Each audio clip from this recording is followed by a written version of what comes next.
Very good evening to all of you once again. I'm ever so thankful to have you joining me for our Bible study today. Thank you very much. We left off in 1 Kings chapter 2 last time with Solomon firmly establishing his kingdom. He's taken care of his enemies. God has given him peace on every single side of Israel. So now we pick up in 1 Kings 3. I do not believe that any king has ever had such a great start as Solomon. But remember, Solomon is a new king and he's young. So Solomon's going to have to do something pretty spectacular in order to gain the hearts of the people. We see that in this very chapter. And Solomon made affinity with Pharaoh, king of Egypt, and took Pharaoh's daughter and brought her into the city of David until he made an end of building his own house and the house of the Lord and the wall of Jerusalem round about. This is not Solomon's first wife, contrary to popular belief.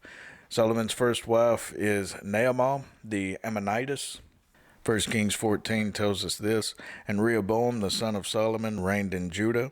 Rehoboam was 41 years old when he began to reign, and he reigned 17 years in Jerusalem, the city which the Lord did choose out of all the tribes of Israel to put his name there, and his mother's name was Naamah an Ammonitess.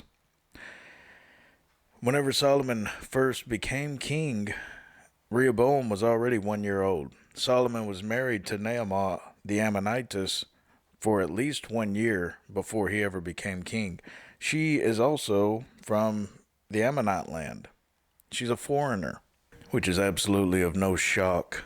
If you know the history of Solomon, he marries women from all over the place. To which there's nothing in the law of Moses that says that you can't marry a foreign woman, so long as they worship the true God, convert from their pagan beliefs to worshiping the true God.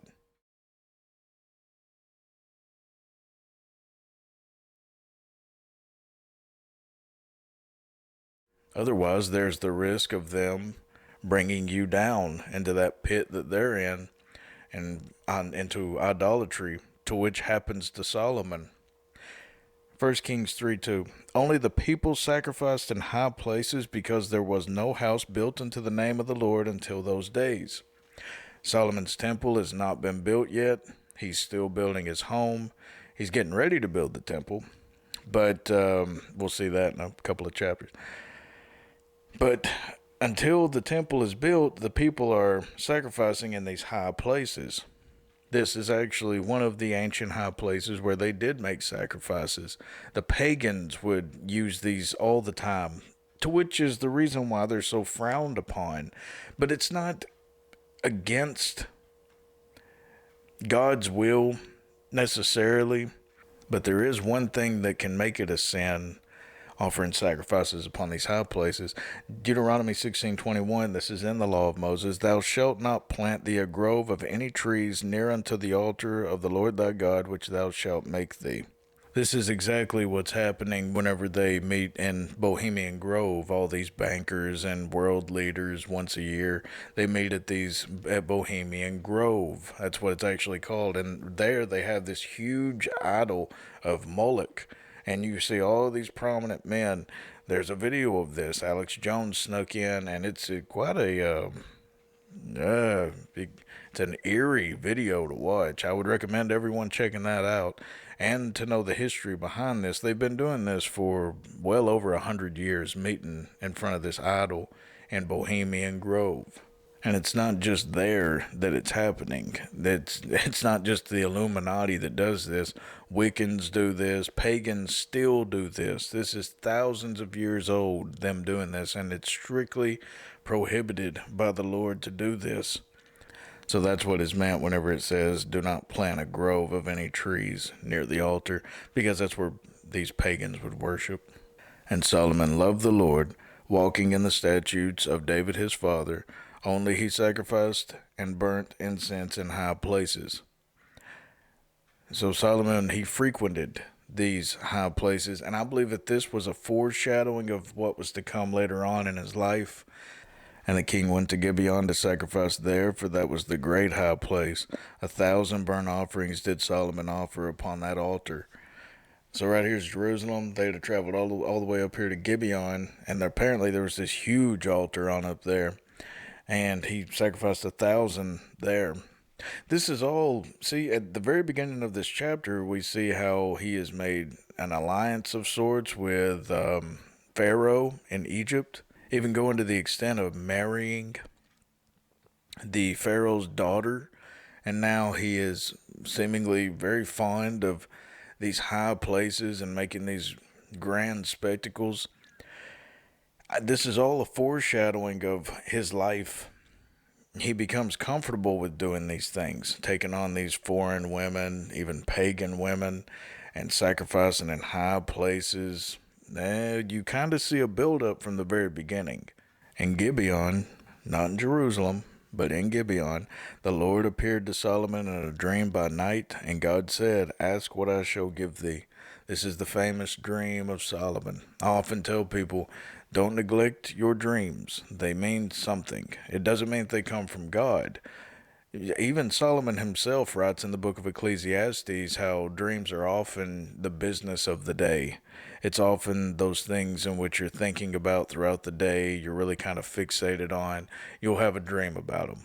Or you thought about them last week for a while and you're dreaming about them a week later. But there are some dreams in which, if God so chooses, then they're divinely inspired. This is one of those dreams. And notice how God says to Solomon, he says, "Ask what I will give thee." That you can't really have a better thing asked to you. God himself asking. But it's to reveal the heart of Solomon. The matters of the heart will come out through the mouth, Jesus said. And Solomon said, "Thou hast showed unto thy servant David my father great mercy, according as he walked before thee in truth and in righteousness and in uprightness of heart with thee, and thou hast kept for him this great kindness, that thou hast given him a son to sit on his throne, as it is this day. And now, O Lord my God, thou hast made thy servant king instead of David my father, and I am but a little child. I know not how to go out or come in." Whenever he's talking about he's a little child, that means that it's the most humble state that he can come to God in. Jesus himself even touches on this matter, and he says, "Verily I say unto you, except you be converted and become as little children, ye shall not enter into the kingdom of heaven." Now, this doesn't mean go back and pick up your toys and act like little children. That's not what this has. A very, very deep meaning to it. And it's a matter of reliance. It's a matter of trust. Children, I remember whenever I was a child, kids do it all the time. I was in Walmart, thought I knew everything. And I remember whenever my mom would go down the next aisle, and I would probably be about 4 or 5, and mom would go down the next aisle, and I would be in that one aisle, and I couldn't see my mom for like 2 seconds. And man, I just felt lost as could be. It's a reliance state. It's a state of reliance. You constantly want to be near God. You constantly want to be near the Father. You constantly want to be near him, just like a child with his parents. "And thy servant is in the midst of thy people, which thou hast chosen, a great people that cannot be numbered nor counted for multitude. Give therefore thy servant an understanding heart." Pay attention. "Give therefore thy servant an understanding heart to judge thy people, that I may discern between good and bad. For who is able to judge this, thy so great a people?" So he's asking him for wisdom. Many would say, well, why doesn't God give us that option? Ask anything that I want, and I mean, why aren't we given that? We are given that option at any time. We don't have to wait for a dream. Jesus said it. It's also written out very plainly in John's first letter. "And this is the confidence that we have in him, that if we ask anything according to his will, he heareth us." Okay? He's talking about God. So anything that we ask according to his will, that's where people mess up a lot. They'll often take the verses where Jesus says, "Ask and it shall be given, and knock and the door shall be opened." And All of these, and they think that that means anything. If you ask for a Lamborghini, that's not what this says. It doesn't say if you ask for a Bentley or the woman down the road or the man down the road. That's not what this means. If we ask anything according to his will, he heareth us. It kind of has the implication that he doesn't even want to hear us if it's selfish. So Solomon is asking for wisdom and understanding. Paul prays to God for the church in the very same manner. Colossians 1:9 states this, "For this cause we also, since the day we heard it, do not cease to pray for you and to desire that ye might be filled with the knowledge of his will and all wisdom and spiritual understanding."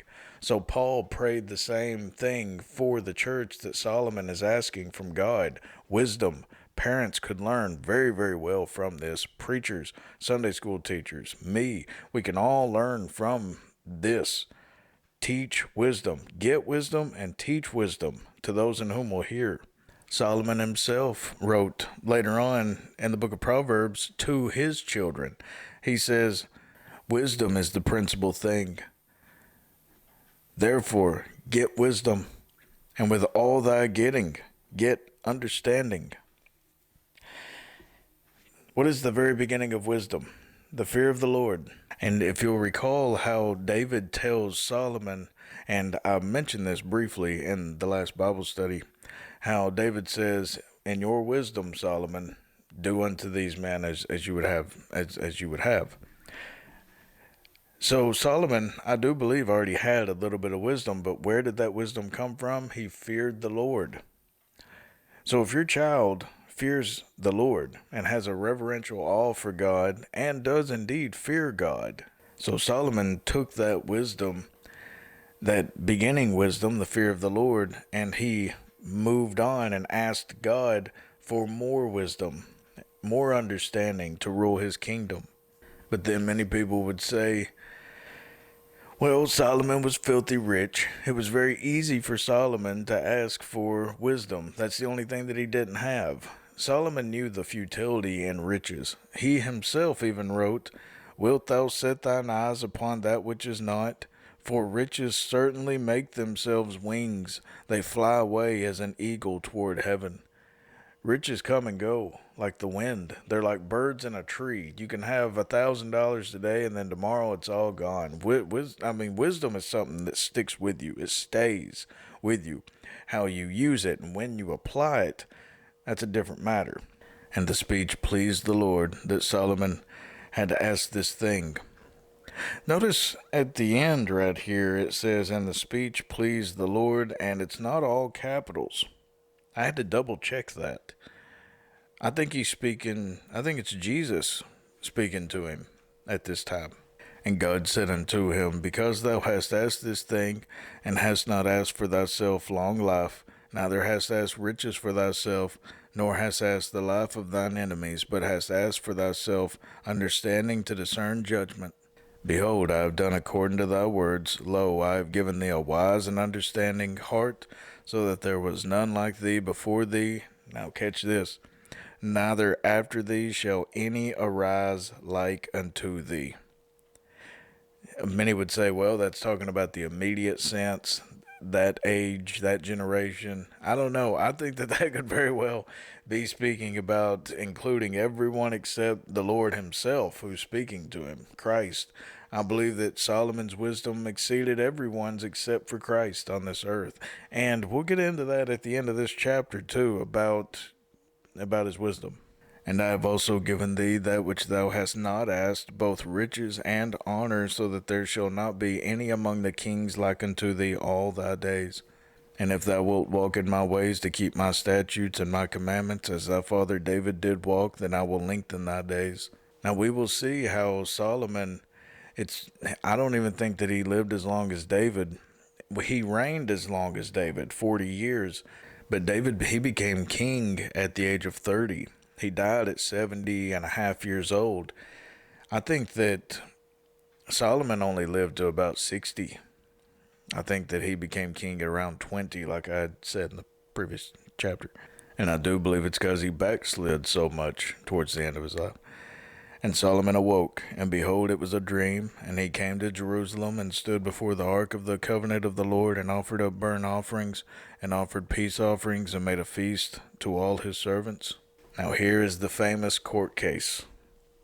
I'm sure that all of you have heard about this. Let's try to dig into this a little bit. Fascinating. I loved studying about this, let alone. Then came there two women that were harlots unto the king, and stood before him. So these are two prostitutes. It says an awful lot about Solomon's court whenever he, the great king, the new king of Israel, how he will allow two prostitutes to come before him. You would think that that would be a matter for the court. That's like the Supreme Court of our day, listening to two prostitutes from the street corners of Nashville or something. But apparently this matter couldn't be settled in their own local district by local judges. And that does say an awful lot. They have a seemingly impossible case that they're bringing that you can't really figure out. Let's get into it. And the one woman said, O my Lord, I and this woman dwell in one house, and I was delivered of a child with her in the house. And it came to pass the third day after that I was delivered, that this woman was delivered also, and we were together. There was no stranger with us in the house, save we two in the house. So they're both having babies within the same week. You kind of get the feeling that these are friends, that these two were probably friends living in the same house, both of them pregnant at the same time, both of them prostitutes, shared the same profession, and you get the feeling that they were friends before this. So there's no one else in this house with these two women. Both of them just had babies in the same week, and this woman's child died in the night because she overlaid it. She rolled over on it, and it smothered the newborn. And she arose at midnight, and took my son from beside me, while thine handmaid slept, and laid it in her bosom, and laid her dead child in my bosom. She swapped the babies. And when I rose in the morning to give my child suck, behold, it was dead. But when I had considered it in the morning, behold, it was not my son, which I did bear. So she got to thinking and looking at her newborn, and she said, This isn't my baby. And the other woman said, Nay, but the living is my son, and the dead is thy son. And this said, No, but the dead is thy son, and the living is my son. Thus they spake before the king. So they're arguing, they're getting into it before the king. No, that's my child, my child, my child. They're both. How do you resolve this? I got to thinking about this. Don't, for just 1 second, put Solomon's judgment out of your mind. Now, you are in Solomon's shoes right here. You're the king. You listen to this. It's seemingly impossible. I did it myself. I thought, how would I resolve this? I would have probably took baby steps with this and said, well, the baby can stay with you for a half week and then stay with you for another. I don't know. I would have tried to have divided it, and most people would have. But Solomon goes way deeper than others in this. This is fascinating. Just take a couple of seconds, though, before we go any further. Just take a couple of seconds and think, what would be your judgment? There's no witnesses. All that you have is one baby, and both women are saying that baby is theirs. How do you know? How are you going to figure this out? Then said the king, The one saith, This is my son that liveth, and thy son is the dead. And the other saith, Nay, but thy son is the dead, and my son is the living. And the king said, Bring me a sword. And they brought a sword before the king. I wonder what the people in the court were thinking at that time. What is he doing? Why does he want a sword? That's a thing of death. Why is he? Yeah. And the king said, Divide the living child in two, and give half to the one and half to the other. This judgment appears insane. I mean, you can just hear the gasp in the courtroom right now. What? He's the king. You don't really want to say, You can't do that. You can't say that because then you're going against the king's judgment and then you're on trial. But you're wanting to say it. It's like you can just feel the tension in the air. What? You're going to cut this child in half? And it appears on the outset because if you put yourself in the courtroom there, it appears on the outset that what Solomon is doing is saying, well, since you're both bickering, neither one of you is going to get the baby. But that's not what he's doing. His wisdom is far above everyone else's, okay? So everyone else is thinking, so he's just going to kill the baby to end this dispute. It's almost like he's fed up with hearing them. But that's not what he's doing. Solomon is going really, really deep into the nature of woman that God has established into a true loving mother. This isn't just with humans either. This is also throughout the animal kingdom. Women will be the most selfless things on the planet whenever it comes to their children. They'll die way before they'd ever allow any harm to come to their baby. Their number one priority is the baby's safety intact. That's what a true loving mother wants. And Solomon is relying upon the nature of a loving mother that God had established from the very beginning. He's going that deep into this matter. He's going right to the heart of what a true mother would want whenever she sees such a display. So he's taking desperate measures. This is a desperate situation. Then spake the woman whose the living child was unto the king, for her bowels yearned upon her son. And she said, O my lord, give her the living child, and in no wise slay it. But the other said, Let it be neither mine nor thine, but divide it. You see, the true mother would rather go without than to see the baby die, which is just a shame. It's such a contrast to the women nowadays they kill the baby in the womb. They don't even give the baby a chance to voice its opinion before they kill their babies now, and it's usually over something so superfluous, something, I haven't went to college yet, and then they never go to college. I haven't really lived yet. Yeah, you're never really going to live. You're going to live in some kind of deep darkness for that, especially after you do this act of aborting the baby. But this woman would much rather the baby go to someone else than be killed. Then the king answered and said, Give her the living child, and in no wise slay it. She is the mother thereof. And all Israel heard of the judgment which the king had judged, and they feared the king, for they saw that the wisdom of God was in him to do judgment. You may get a different feel from this verse than what it's actually saying. All Israel heard of this. This was a case this was famous. This was a lot like David, and David slays his 10,000, Saul his thousands, like that song of David. There's always these things that exalts these kings, okay? So before we come to our last closing note, I'd like to just deal with this. And they feared the king, okay? Remember, fear of the Lord is the beginning of wisdom. It's a reverential fear, though. It's reverential. They see that the wisdom of God is in him to do judgment. God, by this very court case, exalts Solomon in the kingdom. Early and radically. Just like David killing Goliath, this was Solomon's Goliath. And he overcame it.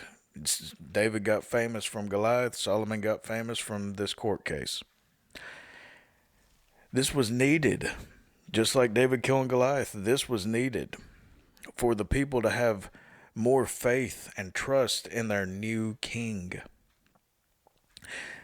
And I don't think that it's a coincidence that they were both right around the same age. By my research, they were both in their early 20s whenever God exalted them in the kingdom. So this was needed.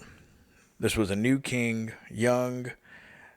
You know how older folks really don't like listening to young people an awful lot. Well, this would show them you can trust his judgment.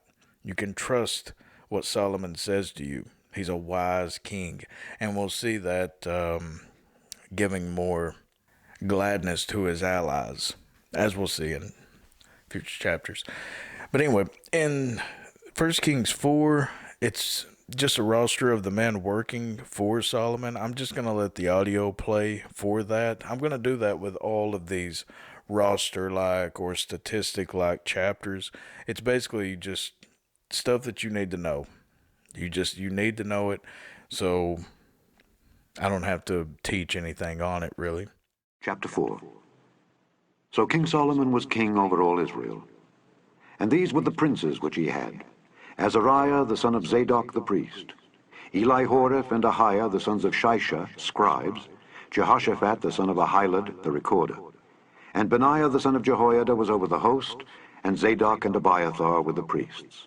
And Azariah the son of Nathan was over the officers, and Zabud the son of Nathan was principal officer and the king's friend. And Ahishar was over the household, and Adoniram the son of Abda was over the tribute. And Solomon had 12 officers over all Israel, which provided victuals for the king and his household. Each man, his month in a year, made provision.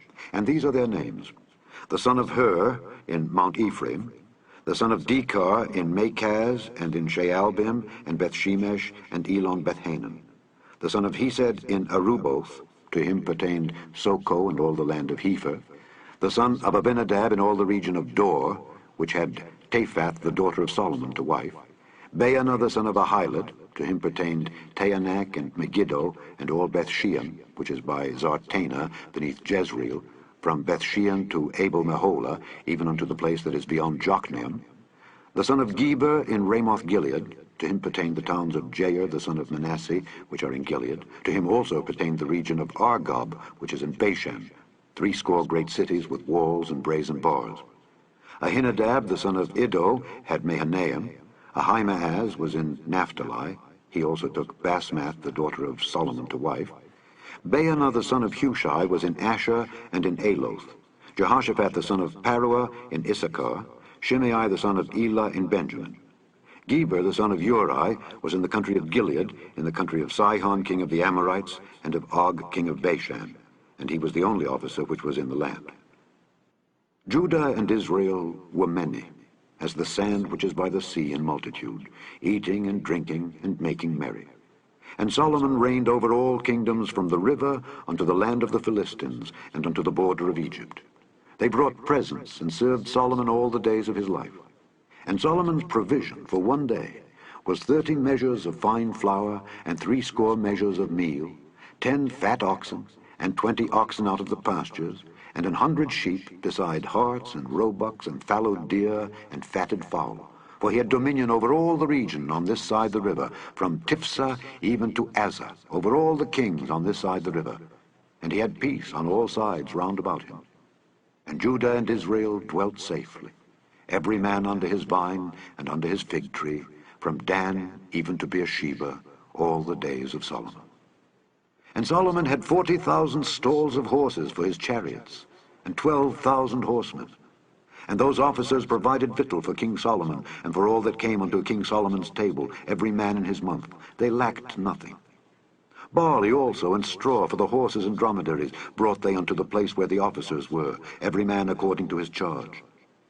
And God gave Solomon wisdom and understanding exceeding much, and largeness of heart, even as the sand that is on the seashore.